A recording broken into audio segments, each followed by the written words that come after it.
네, 에베소서 2장 1절부터입니다. 그는 허물과 죄로 죽었던 너희를 살리셨도다.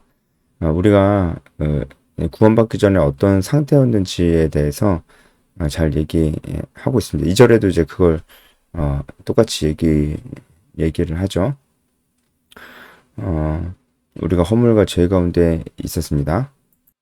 허물과 죄 가운데 있었던 우리의 특징이 2절을 보면 두 가지 정도라고 볼 수가 있는데, 첫 번째는 세상 풍조를 따랐던 거고, 두 번째는 공중 권세 잡은 자를 따랐다는 것입니다. 이 공중 권세 잡은 자는 누구냐면은 지금 불순종 아들들 가운데 역사는 영입니다. 어쨌든 허물과 죄 가운데 있었던 우리의 특징은 세상 풍조를 따르고 공중권세 잡은 자를 따르다는 겁니다. 이 공중권세 잡은 자는 사탄이죠. 일단은 허물과 죄 가운데 있었던 우리는, 여기서 이제 허물과 죄 가운데 있었던 우리라는 거는 구원받기 전에 우리죠. 그런 우리는 세상 풍조를 따랐습니다. 그러니까 이제 구원받은 성도들, 그러니까 구원받은 우리 하나님의 백성들은, 하나님의 자녀들은 세상 풍조를 따르지 말아야 된다는 거잖아요. 근데 우리가 구원받고도 죄를 지을 수 있습니다. 그러면 안 되죠. 그러니까 구원받고 하나님의 자녀가 됐음에도 죄를 지을 수 있어요. 물론 이제 하나님과의 관계는 끊어지지 않고, 예수님 영접하고 구원받음으로 우리가 하나님과 원수되었다가 하나님의 자녀가 됐잖아요. 이 관계는 변하지 않지만 하나님과 교제는 끊어져서 분명히 하나님의 자녀가 됐는데 하나님의 자녀가 아닌 것처럼 산다는 거예요. 더 정확히 말하면 하나님의 자녀가 아닌 것처럼 산다는 거는 구원받기 이전에 사람처럼 산다는 거죠. 그러니까 세상 사람들처럼 산다는 거예요. 그 세상 사람들처럼 산다는 게 어떤 거냐면 바로 2절에 나오는 이 두 가지의 특징을 가진 사람입니다. 우리가 구원받고 하나님의 자녀가 됐는데 구원 안 받은 사람처럼 산다는 겁니다. 일단은 세상 풍조를 따르는 겁니다. 우리가 세상 풍조를 따르는 겁니다. 여러분, 우리가 세상 풍조를 따르고 있지 않나요? 우리가 세상 풍조를 따르고 있지 않나요? 이것은 분명히 우리의 일상생활에 나타나는 겁니다. 우리가 일주일에 한 번 교회를 간다고 세상 풍조를 따르고 있지 않다라고 얘기할 수 없다고요. 심지어 뭐 일주일에 나는 교회 2번 간다고 해도, 뭐 금요철학, 주일 예배 이렇게 간다고 해도 세상 풍조를 따르고 있지 않다고 얘기할 수 없다고요. 심지어 내가 중간중간에 뭐 수요 예배도 가고 중간중간에 뭐 무슨 찬양 집회도 간다고 해도 그래도 세상 풍조를 따르고 있을 수 있다고요. 사실 정말 주일 예배 가고 금요 철학하고 일주일에 2번 교회 가고 이거 그렇게 어려운 일이 아니에요. 이건 그렇게 어려운 일이 아닙니다. 세상 풍조는 뭐냐면은 세상 사람들이 살아가는 삶의 원리예요. 세상 사람들도 삶을 살아가잖아요. 그들이 삶을 살아가는 원리가 무엇입니까? 무엇이 그들을 움직입니까? 여러 가지 미래에 대한 불안감, 다른 사람들과의 비교해서 오는 그런 부러움, 두려움 이런 것들이 동력이 돼서 그들을 움직입니다. 또한 그들이 원하는 삶의 라이프 스타일이 있어요. 자아 실현적인 것입니다. 자아를 실현하기를 원합니다. 그래서 자기의 라이프 스타일을 갖고 그대로 그것을 살아가기 원해요. 워라벨이라고 하든지 뭐 이제 그렇게 말을 붙여가면서 자기가 원하는 삶을 살려고 합니다. 가끔 봉사도 하고 그런 뭔가 착해 보이는 일도 세상 사람들은 합니다. 이게 세상의 풍조예요. 물론 제가 지금 말한 건 굉장히 노멀한 거고 더 굉장히 누가 봐도 탐욕적으로 사는 사람들이 있고 그렇습니다. 이게 세상의 풍조입니다. 세상 사람들 그냥 그렇게 돈 벌어서 자기가 하고 싶은 것을 하고 또 미래에 대한 불안감 때문에 여러 가지 이제 준비를 하고 그렇게 살아간다고요. 겉으로 보기에 굉장히 나이스해 보이길 원하고 자기가 하고 싶은 거 뭐 여행을 간다든지 그것을 위해서 알바를 하고 돈을 모으고 여행을 가고 거기에 돈을 쓰고 거기에 돈을 쓰는 거는 거의 아까워하지 않고 몸을 만든다고 거기에다 돈을 쓰고 PT를 받고 헬스를 하고 뭐 여러 가지 자기가 하고 싶은 취미 생활을 한다고 장비를 사고 취미 생활을 열심히 하는 것 여기에다가 열심히 돈을 쓰고 자기의 시간을 쓰고 젊음을 쓰고 젊으면 이렇게 써야 된다 이런 식으로 생각을 한다고요. 이게 세상의 풍조를 따르는 건 아니겠습니까? 근데 문제는 우리가 그렇게 살고 있다고요. 문제는 우리 하나님의 자녀가 그렇게 살고 있다고요. 아 그러면은 그거는 안 되지 않나요? 그건 안 됩니다. 안 되지 않나요가 아니고 그거는 안 돼요. 이렇게만 사는 거 안 되고 그렇게 살면서 자기가 왜 일을 하는지도 몰라. 그냥 돈 벌려고 일해. 그리고 그냥 남들처럼 그렇게 제가 지금까지 얘기했던 거 그렇게 자기도 그렇게 살기를 원해. 그게 자기에게 굉장히 중요한 일이야. 그러면서 일주일에 한 번 교회 오고, 뭐 일주일에 2번 교회 오고, 봉사 조금 하는, 교회 와서 봉사 조금 하는 게, 그게 어떻게 하나님 나라를 위해서 사는 거죠? 아니면 하나님 나라를 위해서 안 살아도 되나요, 그러면? 네? 그게 어떻게 헌신이죠? 일단 예배 드리는 건 헌신이 아니에요. 예배 드리는 건 자기를 위해서 드리는 거잖아요. 자기를 위해서. 자기를 위해서 하는 것을 어떻게 헌신이라고 얘기합니까? 헌신은 자기를 위해서 하는 건 헌신이 아니에요. 그러면은 예배를 아무리 많이 들어도 그 사람은 헌신하는 것이 아닙니다. 그리고 하나님 나라와 의를 위해서 사나요? 어떻게 사는데요? 아니, 나는 열심히 일해서 성실하게 착하게 열심히 일해서 크리스찬으로서 모범을 보여야 되겠다. 그게 하나님 나라를 위한 거예요. 어떻게 그게 하나님 나라를 위한 거예요? 아니, 성실하게 열심히 일하는 거 당연한 거지. 그게 어떻게 하나님 나라를 위한 거예요? 그렇게 내가 열심히 일하면은, 그러면 사람들이 자동적으로 하나님 믿습니까? 정말 그런 걸 기대하면서 성실하게 일하는 거예요? 그것도 한번 물어봐야 돼. 진짜 그런 걸 기대하면서 성실하게 일하는 거냐고. 아니면 그냥 성실하게 하는 거냐고. 그냥 아무 생각 없이 성실하게 할 수도 있어요. 그러면 우리 삶 속에 정말 하나님 뜻대로 살고자 하는 그걸 정말 중심으로 놓고 그걸 정말 중요하게 생각하면서 그것을 목표를 확실하게 그걸 두고 그렇게 살아가는 게 뭐가 있냐고요. 일상에서, 일터에서, 그리고 나의 여유 시간에, 내가 그것을 목표를 확실하게 두고 하는 그런 게 뭐가 있냐고요. 뭐가 있냐고요. 그러면 우리가 세상 풍조를 따르지 않다고 얘기할 수 있냐고요. 저는 그럴 수는 없을 것 같아요. 자, 그러면 어떻게 해야 될까요? 그러면은 일상이 언제나 복음을 전할 준비가 돼 있어야 되고, 일상에 늘 말씀을 꼭 봐야 돼요. 예. 말씀을 보는 시간을 확보하고, 말씀을 그냥 보는 게 아니고, 좀 마음을 다해서 봐야 돼요. 아, 내가 이런가? 진짜 이 말씀 무슨 뜻이지? 이런 식으로 말씀을 그렇게 봐야 됩니다. 그리고 기도해야 돼요. 하나님의 나라와 의를 매일매일 생각을 해야 돼요. 이게 매일매일 내 관심이에요, 그게. 내 마음을 차지하고 있는 거예요, 그게. 어쩌다 수련회 때만 생각나는 거는 내 삶이 아니잖아요. 그게 어쩌다 생각나는 게 어떻게 내 삶을 이끄는 거라고 얘기할 수 있어요? 어쩌다 생각나는 게. 그거는 내 삶을 이끄는 것도 아니고 내 삶의 중심이 있는 것도 아니죠. 어쩌다 생각나는 게 어떻게 그 사람의 비전이고 목표고 방향성이라고 할 수 있어요. 어쩌다 생각나는 게. 그렇지 않죠. 매일매일 생각해야 돼요. 매일매일. 목표, 방향성이나 깃발이라는 것은 꼬린 지점은 항상 그것을 보고 달려야 그곳으로 가죠. 꼬린 지점 안 보고, 땅만 보고 달리다가 가끔 보는데 어떻게 꼬린 지점으로 갑니까? 엉뚱한 데를 달리겠죠. 달려도 엉뚱한 데로 가겠죠. 제가 여기서 이렇게 많은 시간을 할애할지 몰랐는데, 어쨌든, 세상 풍조를 따르지 맙시다. 정말. 네. 이렇게 따지면은 세상 풍조를 안 따르는 사람이 누가 있을까요? 그러면은 다 세상 풍조 따르는 건가요? 그러면 세상 풍조 따르는 거죠, 그러면. 많은 사람들이 그렇게 살고 있다고 해서 많은 사람들이 살고 있는 게 다 옳은 겁니까? 다수가 항상 옳습니까? 그렇지 않죠. 다수가 기준이 되지 않아요. 성경 말씀이 기준이 되죠. 그러니까 성경 말씀 한번 자세히 보자고. 그게 진짜 제 말이 틀린지 여러분도 한번 생각을 해보십시오. 정말 착하고 성실하게 열심히 사는 크리스찬들이 정말 사실은 아무것도 안 하는 크리스찬들이고 사실은 헌신하지 않고 자기밖에 모르면서 사는 사람도 열심히 성실하게 착합니다. 자기밖에 몰라도 그래요. 근데 하나님의 나라와 의는 없어요. 그 사람 가운데 없어요. 없다고요. 예. 하나님의 나라와 의를 살 수 있는 정말 최고의 방법, 반드시 해야 되는 방법은 계속 복음 전할 기회를 찾고, 계속 복음을 전하려고 하면 계속 시도해보고, 그리고 재생산을 해야 됩니다. 이거 말고 다른 거를 하면은 중요한 건 안 하고 다른 걸로 하는 겁니다.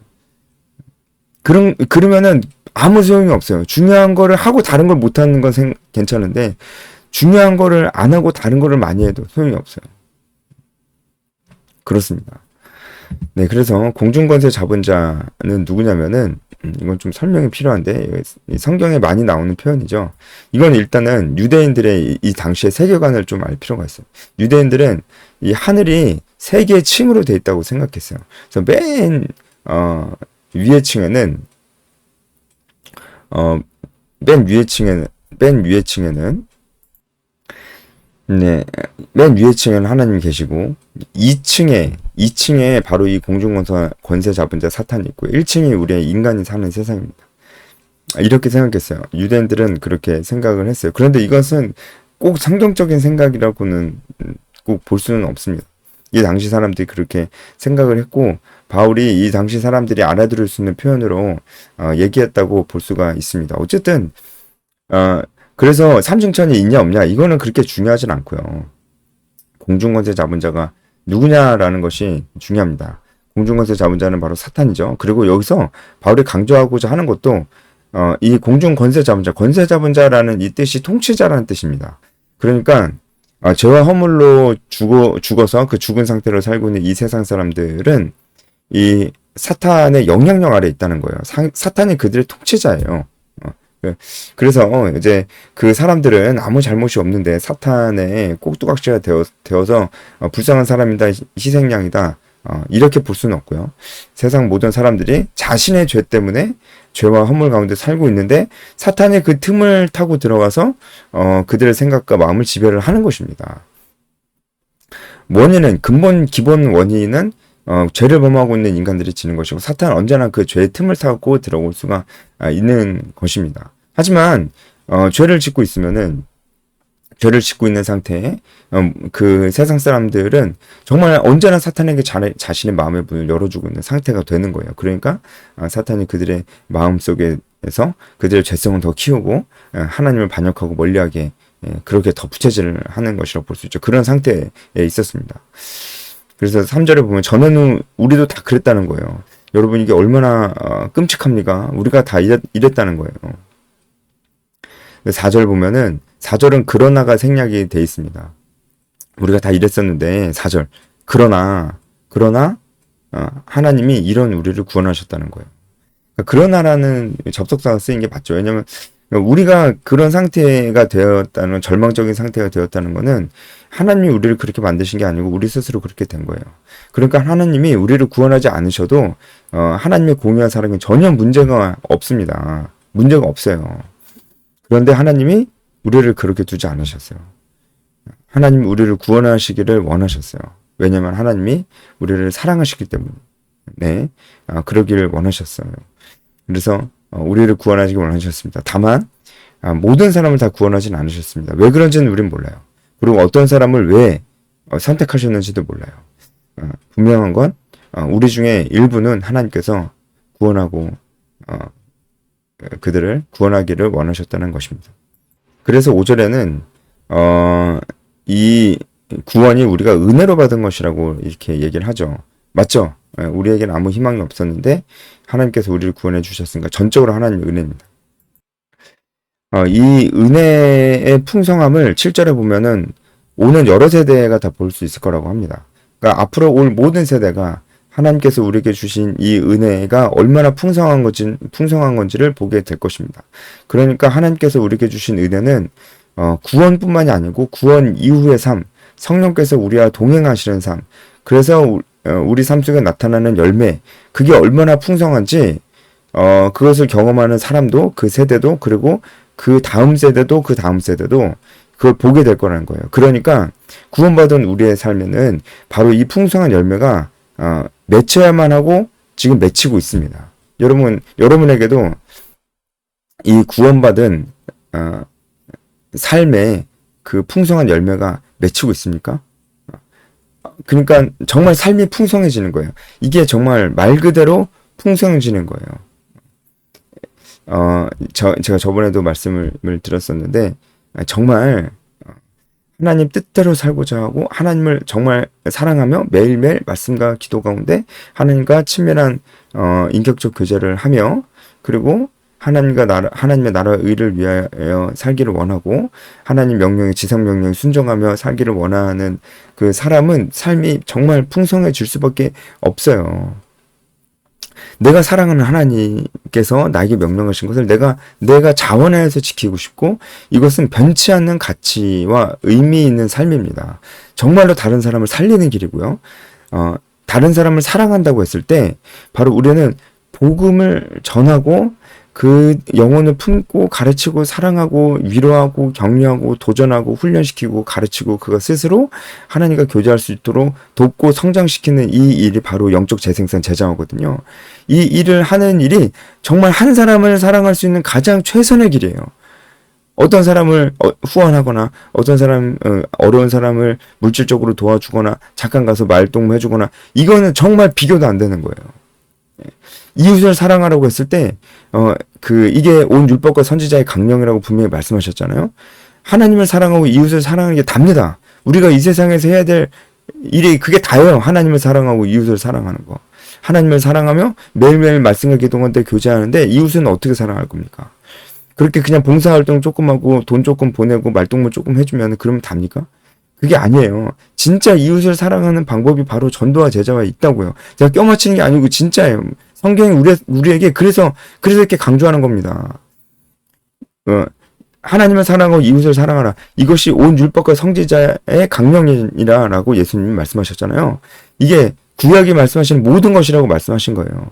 그리고 그것을 이어서 율법의 근본 정신을 이어서 예수님께서 우리에게 말씀해 주신 새로운 교훈, 이 땅에 이 세워질 교회 공동체가 해야 될 그 새로운 교훈도 율법을 예수님께서 폐하러 오신 것이 아니고 완성하러 오셨잖아요.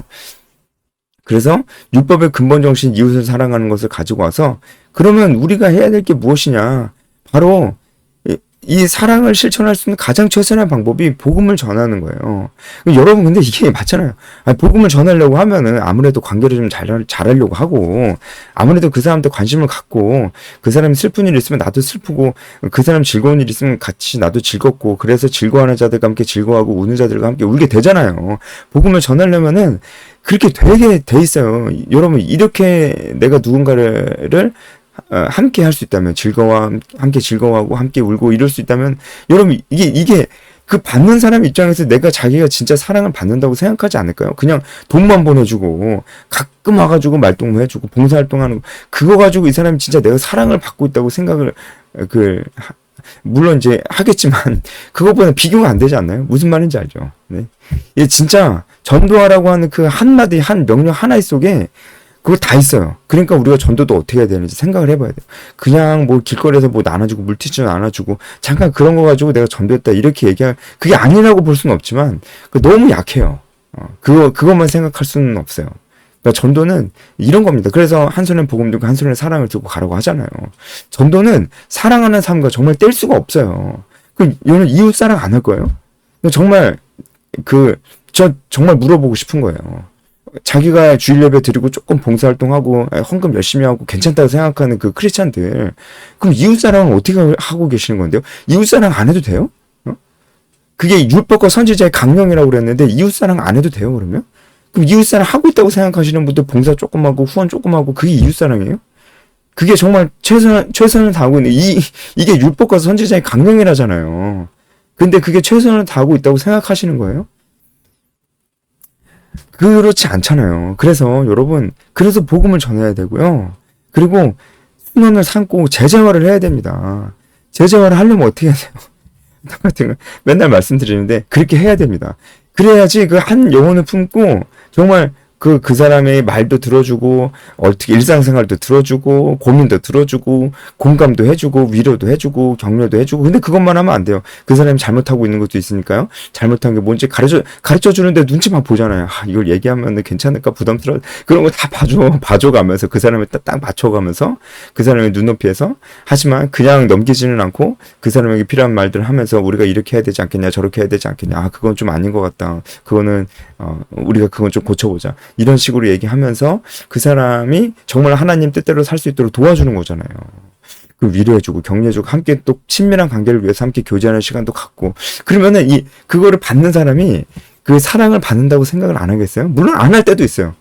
사람은 받는 거에 너무나 익숙해가지고 별로 고마워하지 않거든요. 저도 많이 경험을 했습니다. 별로 고마워하지 않아요. 하지만 우리가 죽는 사람의 입장에서 이것보다 더 최선으로 사랑을 줄 수 있는 방법이 있습니까? 여러분 이렇게 생각하면 이웃을 사랑한다고 했을 때 많은 사람을 우리가 사랑할 수가 없어요. 많은 사람을 사랑할 수 있는 방법은 그렇게 후원을 하고 조금 봉사를 하고 이제 이런 부분들로 많은 사람을 좀 사랑할 수, 그러니까 그것도 해야 돼요.